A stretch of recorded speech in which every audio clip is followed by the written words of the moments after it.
Hello everyone, this is Caroline Putnam of Revivolution here in the Sacred Valley of Peru, and I'm chewing my morning coca again.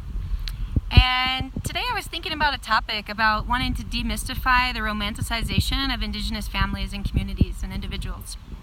It's very frequent that people come from around the world to come share and sit in ceremony with myself and my father-in-law and my partner here in Peru.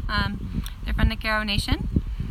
And I find that there's some assumptions often made from our global family around, and I at once have made them too, around the state of being and the way that Indigenous people currently live in the modern world. So I can only speak from my own experience, and my experience is mostly with one family from the Gettin Nation. So I'll speak from this, and I'm not making a generalization of all people.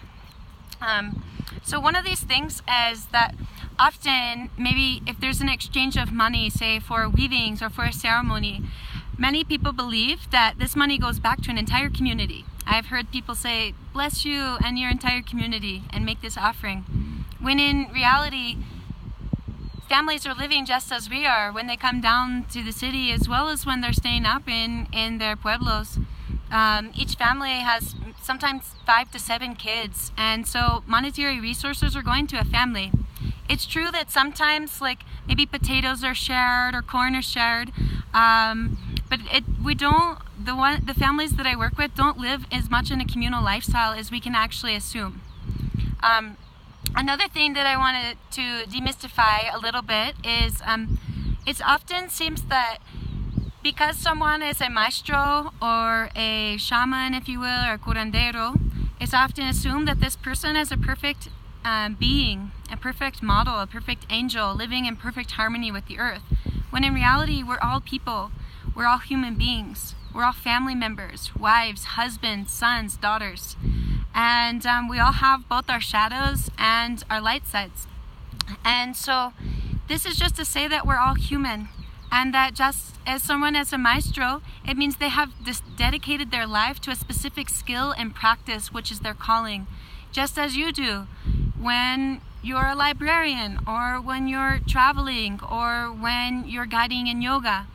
Each of us follow our life passion, and what makes us a master is when we come back to the same practice over and over and over again and deepen our work and really become a master of the skill set in which we're being called to share. And so I just want to share that too, because sometimes it's often surprising to people when a maestro or a maestra or curandera does something that doesn't seem like in perfect alignment in life, such as the food that they eat, which is another thing that I want to debunk a little bit. There's often an assumption that modern Indigenous families live in complete harmony with the earth, when in fact most families that I see in the modern day are actually not thriving.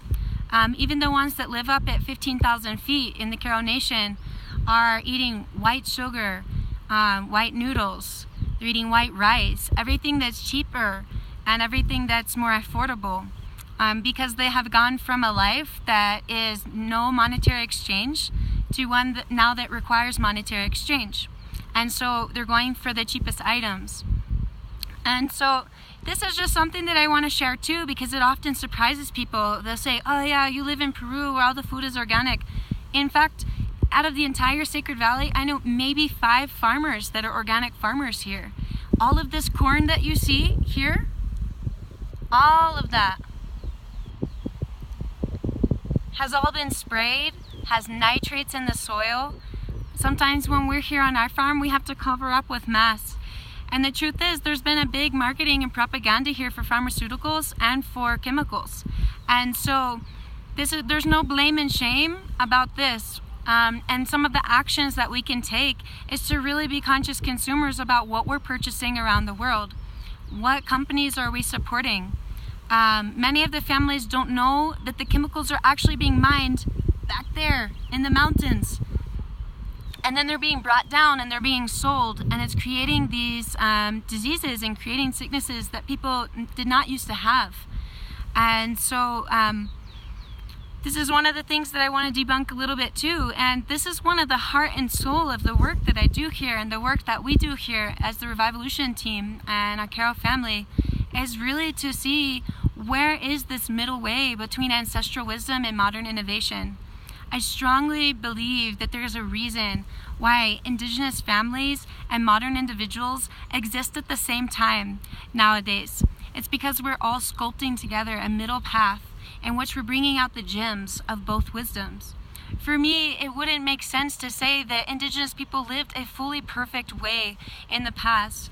It wouldn't make sense for humans to evolve out of living in a perfect way. Why would we keep evolving past that? We keep evolving because there were issues that we want to continue to adapt to. We want to be resilient to situations that show up. And so, whereas in the past, some of those situations may have been droughts, may have been lack of food, may have been lack of water, which are still present issues today.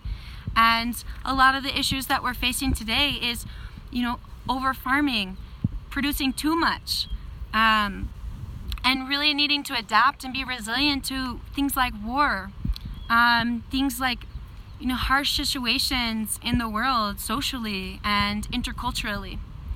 And so I just wanted to bring this to the table, because this is really the heart and soul of the work that we do here. We're really wanting to find that middle way, and that's for us what this land that we just became stewards of is a symbol of that. Here we can show by a living model what it means to grow organically. We can really show as a model to our neighbors of what it means to grow our corn, is by putting nitrogen into the soil through other plants that companion the corn rather than chemicals.